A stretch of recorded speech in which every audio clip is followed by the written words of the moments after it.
Periodontitis is the inflammation between the gums and bone supporting and surrounding the teeth. And periodontist Dr. Paul Johnson from Midwest Periodontics and Implant Dentistry makes sure to prevent that.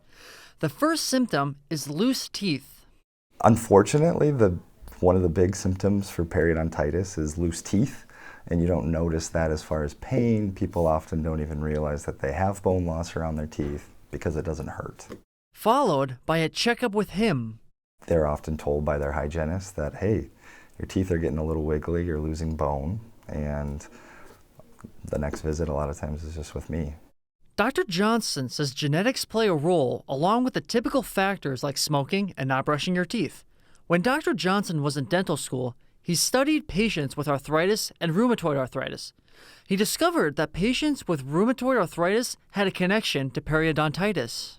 We had patients that would enroll in the study, but they would be denied because they didn't have enough teeth, and overwhelmingly those patients were ones that had rheumatoid arthritis.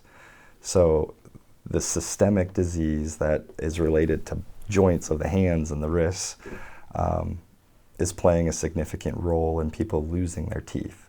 Dr. Johnson's job is to help prevent tooth loss with either dental implants or surgery. One surgical procedure is soft tissue grafting, which is the process of removing some of the patient's own gum and sewing it to the receding gum.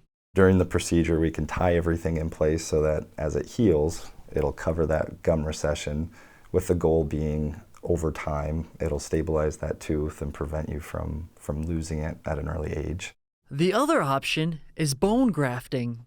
If there's an area around a tooth that's lost bone because of trauma or an infection, sometimes we can go in and place a harvested bone into that site so we can stabilize the tooth, let it heal, and essentially grow bone back in an area where you may have lost it. Whatever option the patient chooses, Dr. Johnson and his team will help restore their teeth and give confidence back in their smile. I think anytime you can confidently chew food and confidently chew a nice South Dakota steak, you're going to be confident.